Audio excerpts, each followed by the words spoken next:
They had already decided who he was, before he spoke, before he tried, before he even had a chance taught to them. He was the quiet one, the awkward one, the forgettable one, the boy who would never become anything worth noticing, and the most dangerous part.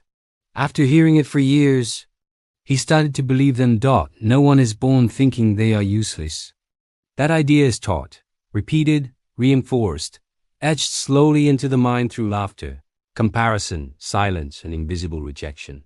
He wasn't hated. He wasn't attacked every day. He was simply dismissed, which, in some ways, is worse, because hate says, you matter enough to provoke emotion.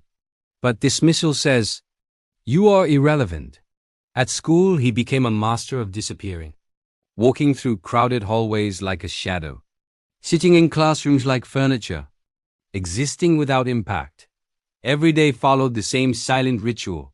Wake up tired, wear emotional armor, avoid attention, avoid risks, avoid humiliation, stay small, stay safe, stay invisible.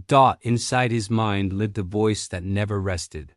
A narrator that twisted every moment into proof of inadequacy. You're behind. You're not like them. You don't belong here. Why even try?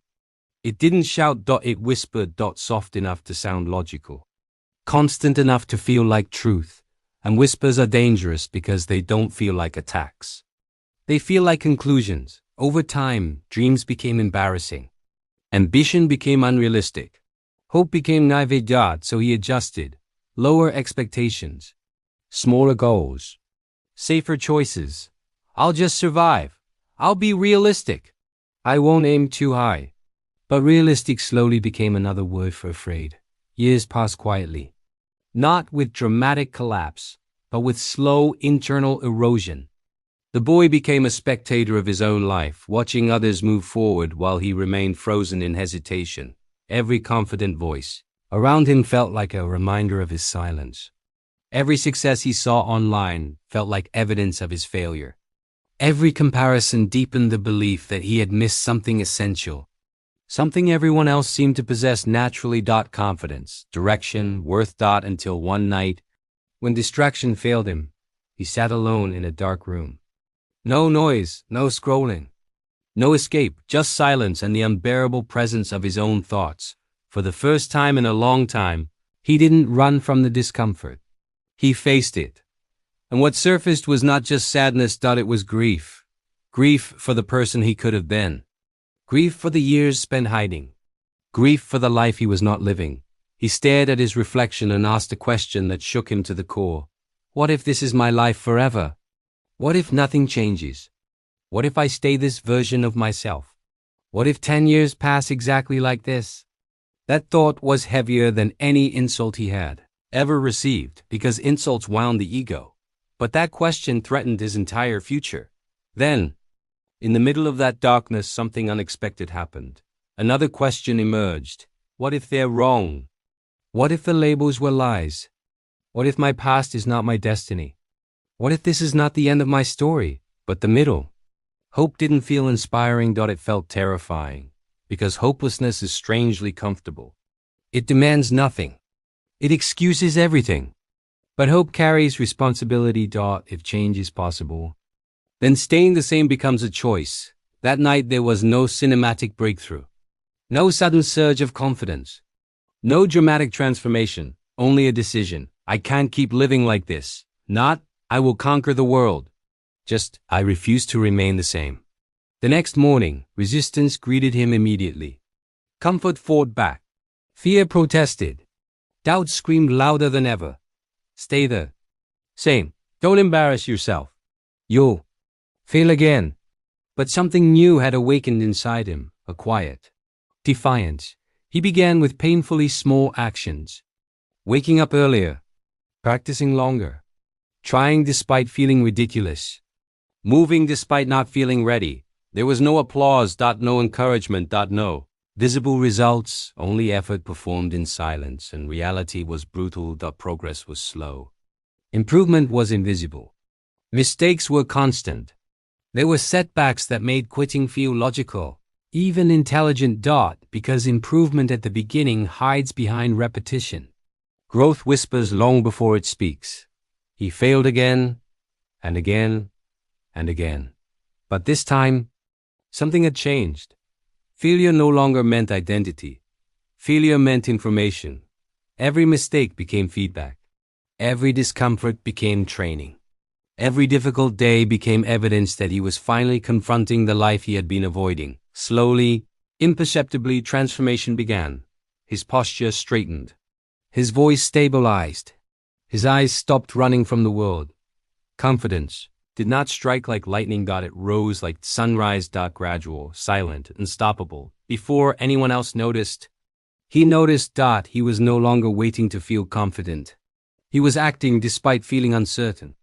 And that shift changed everything, because confidence is not a prerequisite for action. Action is the prerequisite for confidence. Days turned into weeks. Weeks into months. Discipline replaced motivation. Consistency replaced emotion. Identity began reshaping itself through repeated choices. He was no longer trying to change. He was becoming someone who does not quit. One day, someone looked at him and said words he never imagined hearing. "You've changed."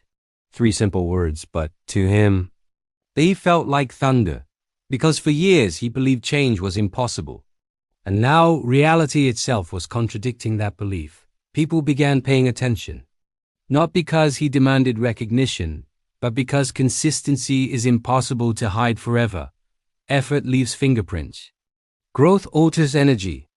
Presence transforms silently, until suddenly everyone notices at once. How did you do it? What's your secret?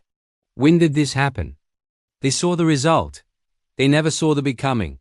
They didn't see the lonely mornings, the exhausting nights, the invisible battles fought inside a mind, trained for self-doubt. They didn't see the discipline built. On days when motivation was completely absent, they didn't see the fear he walked through daily, standing there, finally visible. He understood something. Profound. Confidence is not a personality trait. It is a consequence. Strength is not something you receive. It is something you build. Identity is not found. It is created. Through repeated decisions made when no one is watching, and invisibility. It was never a curse. It was the training ground. The quiet environment where he learned to struggle without applause, to improve without validation, to persist without recognition. The place where real transformation is forged. So, if you feel behind right now, if you feel invisible, if you feel like the world has already decided who you are, listen carefully. The story is not over. Feeling lost is not failure. Feeling invisible is not destiny. Feeling behind is not permanent, but accepting those feelings as identity, that is where the danger lives. The world does not define you. Your repeated actions do. Every day you choose comfort over growth. You reinforce stagnation. Every day you choose effort despite fear. You rewrite identity. They may doubt you. They may underestimate you. They may laugh. Let them. Because while they judge appearances, you build substance. While they chase attention, you build strength. While they wait for motivation, you build discipline. And one day, without warning, without permission, without announcement. The person they dismissed becomes the person they cannot ignore.